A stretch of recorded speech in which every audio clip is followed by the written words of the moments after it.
Welcome to Martha Runs the World, a podcast with a new take on running, fitness, and all things health-oriented. I'm Martha Hughes, your host, and each week I present a new topic that is of interest to all runners. Welcome to episode 209 of Martha Runs the World. Welcome to the 4th anniversary show. Yes, it's been 4 years. 4 years and many, many shows.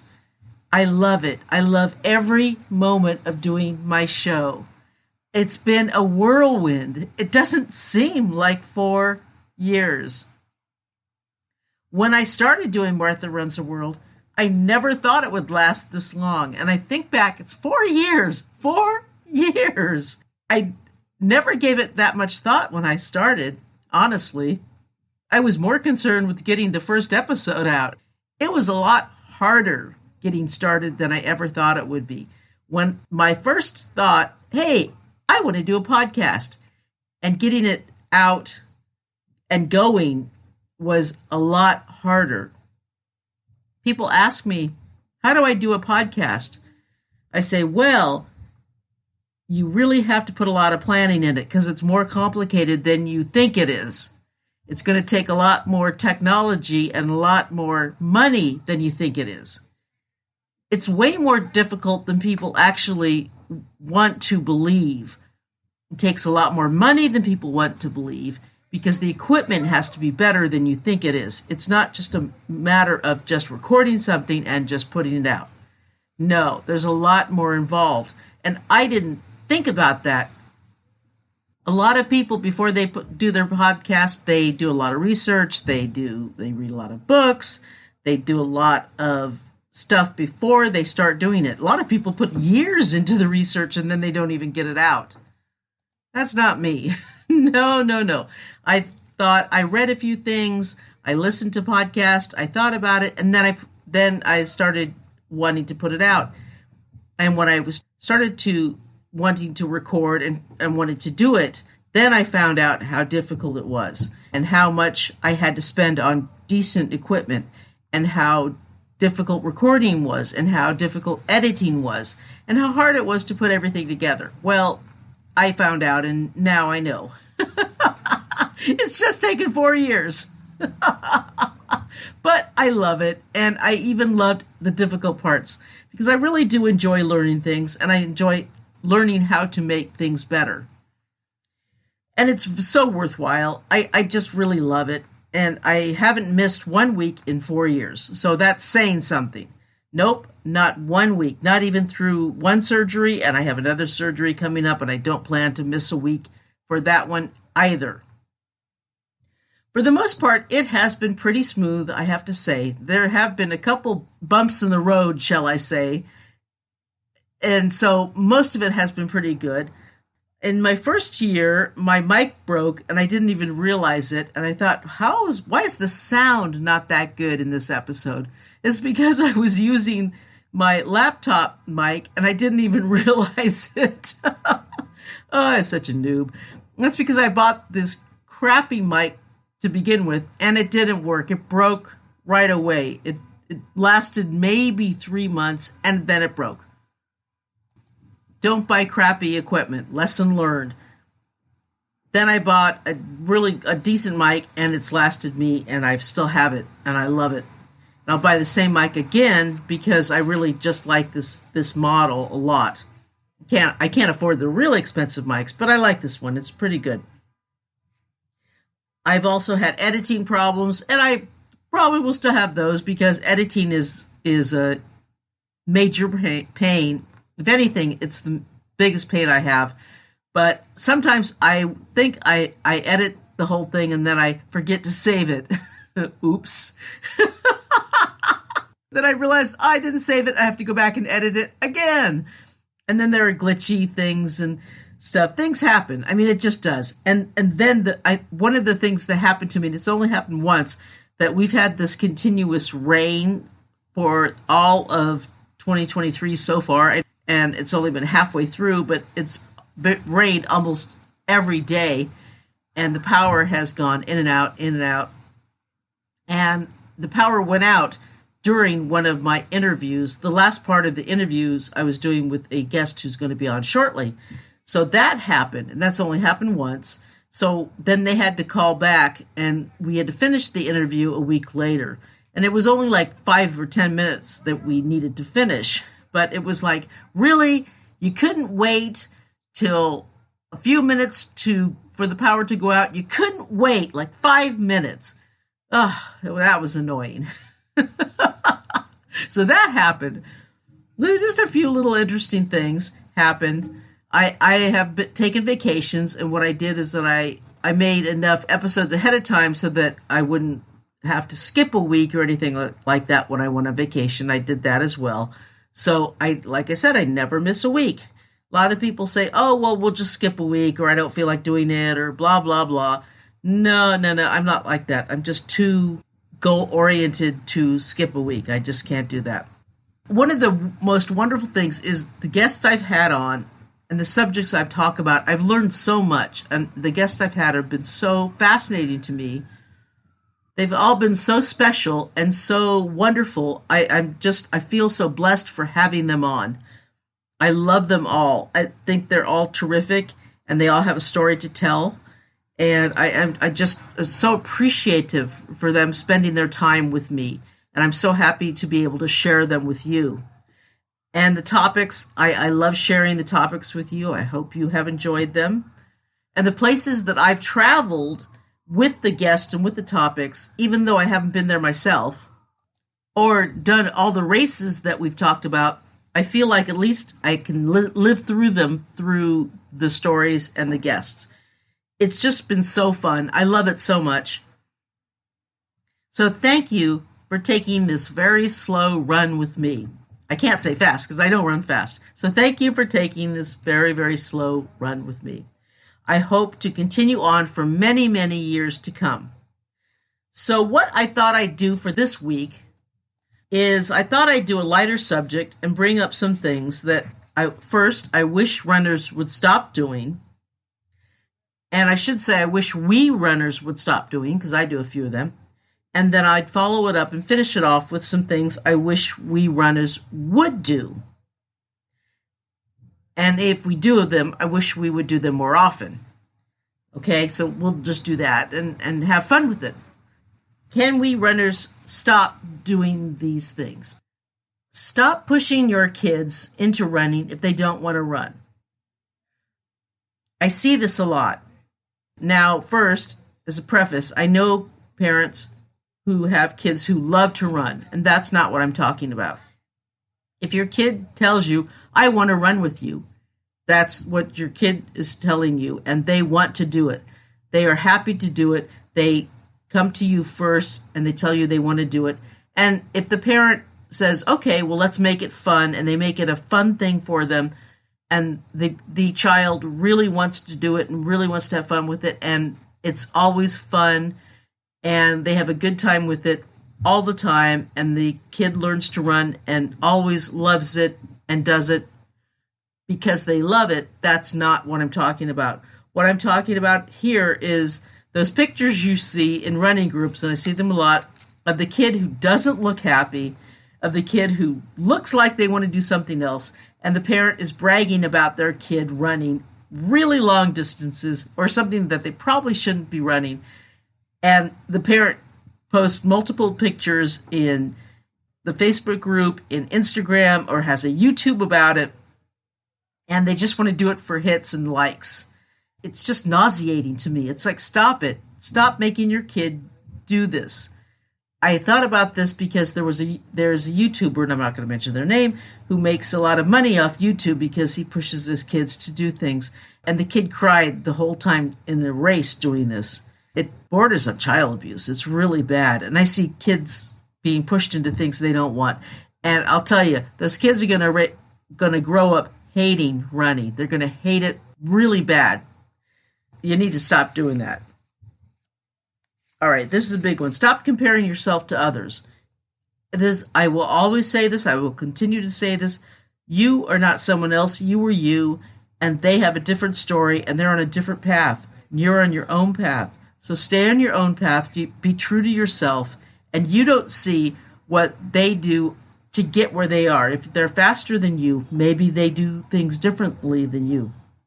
There's a great picture that has what we see and what we don't see. And on the top, we see the success, fame, the fortune, and then on the bottom, it's an iceberg. And we see the little tip of the iceberg, the fame, the fortune, the winning. And on the bottom, it's the hard work, the self-sacrifice, the effort, the sweat, the pain, the sorrow, and a lot of other things like that. So we don't see what that other person goes through. If someone's faster than I am, perhaps they put more effort into it. They put more work into it. They gave up a lot that I wasn't willing to give up to be faster. They ate better than I did. They ran more than I did. All kinds of things. Maybe they didn't have the injuries that I did. Maybe younger than I am. There's a lot of reasons for it. And good for them. I hold nothing against anyone who's faster than I am. I'm not comparing myself to anyone else. There's a lot of people my age who are faster than I am. They put a lot more effort into it than I am. I go to the San Francisco turkey trot race every year, and there's a lot of people older than I am that are way faster than I am. I think that's excellent. They inspire me. They inspire me to be a better runner. So stop comparing yourself and feeling down. Be inspired by people who are faster than you are, and maybe ask them how do they do it, and find out what you can do to be a better runner instead of feeling down, instead of trying to say, oh, well, I suck, or why are they so much better than I am? Don't do that. Find out why, and maybe get yourself to do better by improving what you do. Stop belittling yourself and stop belittling others. By continuing on the comparison one, don't belittle yourself. Don't put yourself down. Really, this is all part of that. Instead of putting yourself down, pick yourself up and be a better runner. Be healthier, eat better, work harder, and just be a better person, really, is what it comes down to. So stop putting yourself down, stop putting others down. I think it's a better way to live, don't you? And I see this a lot in again, running, not a lot, but I see this in running groups. It's just better not to be that way, I believe. Now, this is a big one, and this is one I really, really am tired of. No one cares how or what you eat. No one cares. It seems to me many people have turned their way of eating into a religion or cult. I don't care if you eat nothing but meat. I mean, your cardiologist might care, true. But I don't care. No one cares. No one cares. If it makes you happy to starve yourself 20 hours a day and gorge for 4 hours, if you want to do that, you go right ahead. But no one else cares. No one cares. Really, no one cares. It seems to me they're like a band of religious fanatics. They have to go from door to door to door to tell people everything that they do, everything that they eat, when they eat it, and, oh, you have to eat this way too, or you're not doing it right. You have to believe this way too, or you're not doing it right. You have to believe this way, or you won't go to heaven. It's that same attitude. Stop it. Stop. Stop it. Stop using food and guilt as guilt. It drives me crazy. You know, vegans do this too. Yes, you do. And we're going to have a show with vegans, and I'm going to talk to a vegan person. We're going to have a show with her. However, yes, eating vegan is probably healthier, but I'm not going to do it. But I do eat some vegan meals on occasion because, yes, you can cook well vegan, and I understand that more than I do eating nothing but meat, which I don't understand at all and would not do that. But I just don't understand that attitude of having to force the way you eat on other people. If you want to do it, that's fine. Just stop preaching to everybody else and stop telling everybody else that unless they eat the way you do, it's not good. If you're unsure of it, because if you were sure of the way you were eating, you would stop talking about it and you would be at peace with it. If you're unsure, you have to keep talking about it just to try to talk yourself into what you're doing is okay. It just knock it off. We're tired of it.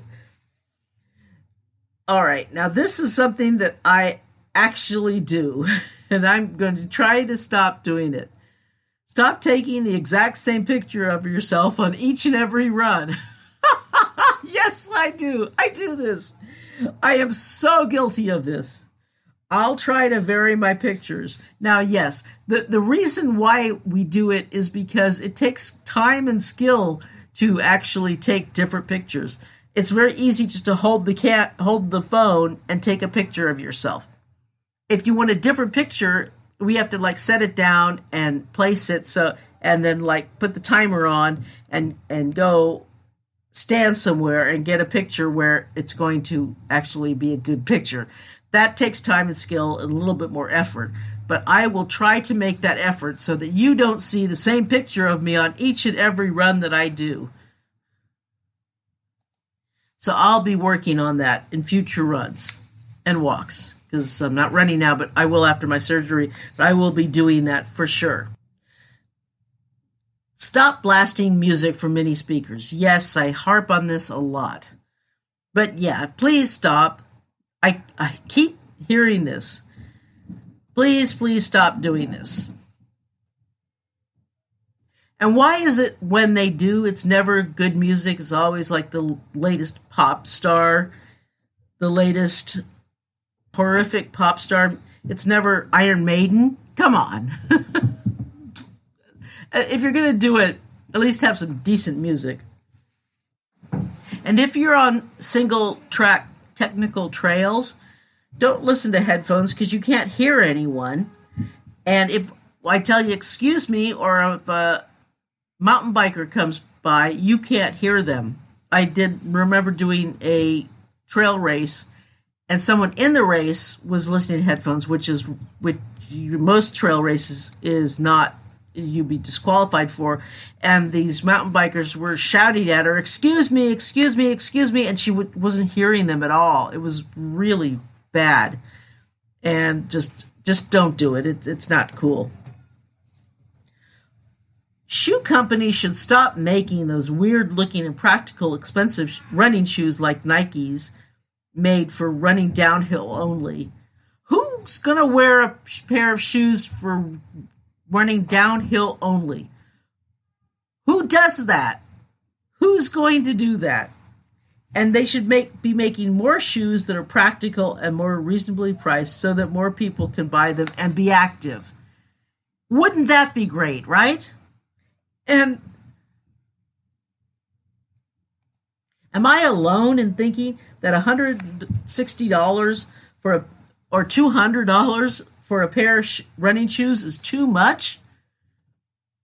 It's just getting out of hand. And please, for the love of all things wonderful in running, stop posting nasty toe pictures or feet pictures or any other disgusting body part picture. We don't want to see it. No one wants to see it. And humble brags, if you're proud of your run, be proud. No need to work your run into something else because you think you can't bring up your run. If your non-running friends don't want to see it, who cares? They'll get over it. The rest of us want to see it. We want to see it.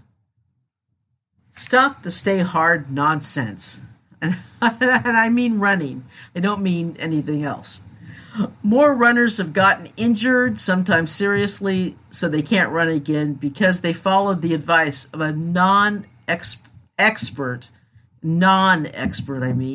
runner who believed in the machismo attitude of just sucking it up and keep going at any cost. It's crap. I blame David Goggins for pushing unrealistic expectations to push his book. There are many more qualified runners to read and learn from, in my humble opinion. I hate his attitude. I hate that attitude is that no matter what, just keep going. You're injured, keep going. No. It's all wrong, and don't follow that. There are many times when you need to stop your run. If you're dehydrated, you need to stop. If you're not feeling well, you need to stop. There are many times. If you think you're getting an injury, you need to stop. There are many times you need to stop. You don't need to keep going. It really is. There are many times that you should not be following that advice when it's unsafe.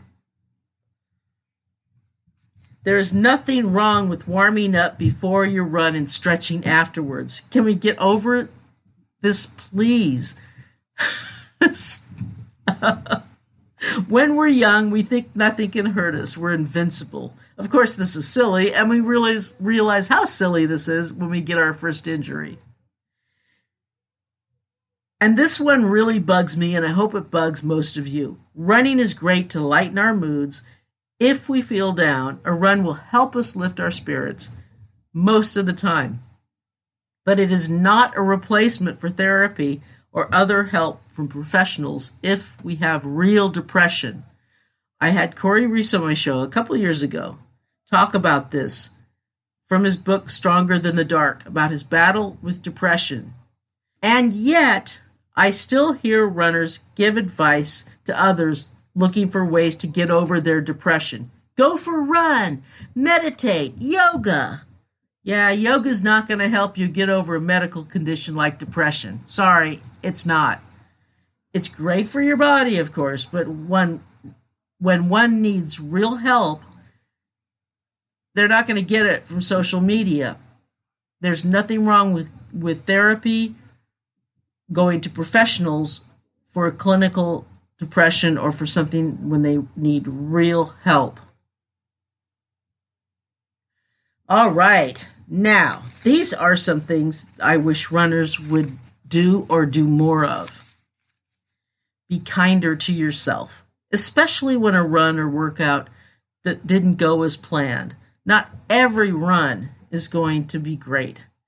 Thinking that you suck because you didn't get your entire run in isn't the way to look at it. And you may need a deeper look at how you view other things in your life if you feel that. Do you expect too much out of yourself? It's one thing to have a bad run once in a while, and we all do. Not every run is great. And that saying, going on a bad run is better than not going on a run at all. Well, that's not necessarily true, especially if you get injured on a run. Yeah, I don't like that saying at all. But you may need to look deeper at how you view things in your life. If you think that you suck just because you didn't finish a run the way you wanted it to go. Do you expect too much out of yourself? We are our worst critics, after all, and if you're too judgmental towards yourself, you may need to just be kinder to yourself. After all, we can't be kind to others if we are not kind to our own self. Forgive yourself and love yourself. We have to do that before we do anyone else, right? And this can apply to racing as well. If you didn't get the PR you wanted first, it's okay. It's all right. There may be a good reason for it. Perhaps other things in your life have you busy, have your mind thinking of things. Maybe your job has you thinking of other things. Maybe your family has you going, things are frantic in your life. Maybe other stuff is happening. Maybe the weather was horrendous during the race. Maybe your training wasn't as much as it should have been, or maybe it was too much. You could have overtrained and been tired on race day. Maybe you didn't train for the right race. A lot of times people have a race, a particular type of race, but they don't live where they can train for that type of race. You could always hire a running coach for your next race, and if you can afford it. Or if you can't, you can always read a couple running books or look at training plans online. They're pretty reasonable. And sometimes you can find training plans for free. So you can do a little bit more research and see what's going on and try to plan for your next race better. Do more cross training. If you don't cross train at all, then it's good to get some in. If all you do is run, then you're setting yourself up for an injury. Strength training is really important. And there's great workouts for home, videos for strength trainers for running. And I talk about it in several episodes on exercises for runners. And these are, you don't have to be in a gym. You don't have to have any gear or any weights or anything like that. You can do them right at home. If you don't want to join a gym, that's great. If you want to join a gym, you can do them at the gym, and I'm going to the gym tomorrow. I promise I am. But if your goal is to be a better runner, focus on training that will help you be a better runner. If your goal is all around better fitness, then focus on that, but pick one and work towards it. Race companies, I really wish you would extend cutoff times, if at all possible, especially for like 50Ks. I really wish you would. It would be great if more race companies would allow slower runners to start early or add an extra hour, if they can. Now, I realize it's not always possible if races are in state or county parks. Permits are difficult to get already. But it would certainly help get more people on the trails and races. If you're a trail runner and you have a vehicle, offer other runners rides.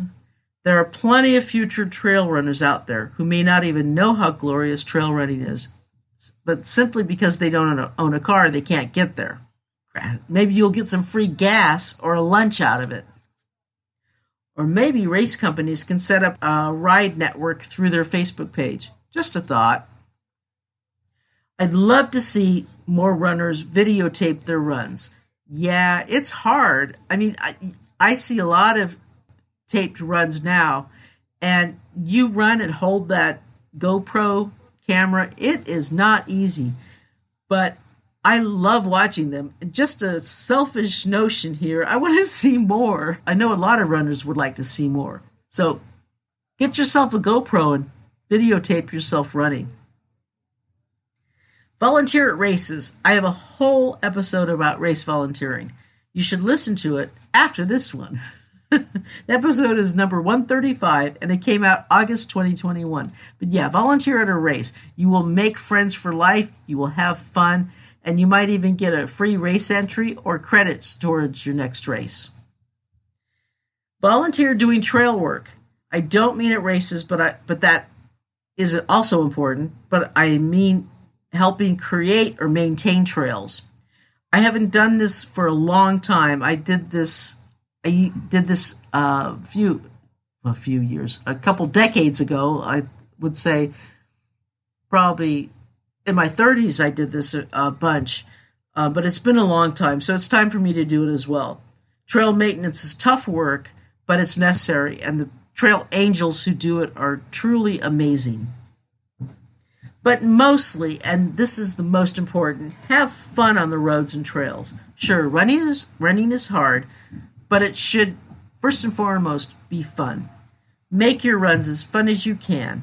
Not every run is going to be fun, but we need to make it as pleasant as we can because it's tough out there. Our sport is not easy. Every once in a while, we're going to have a bad run, but I think that our good runs will outweigh the yucky ones. And once you get through the bad ones, you'll find, at least that I do, that the good ones make the bad ones worthwhile. I already have a list of races that I'm going to do once I start running again after my surgery. There's so much I still want to do. You'll hear all about all of this in future episodes, and I have a lot of guests going. I have a bunch of interviews that I've done and a few more lined up. and then in March, my surgery. And so 2023 is going to be a big year. It wouldn't be possible at all without you. And I thank you for being such amazing, amazing listeners on my little show. I love you, and here is to many, many more years. Okay, the website is martharunstheworld.com, and you can email me at martharunstheworld@gmail.com. So until next week, let's tie up our shoelaces and go for a run.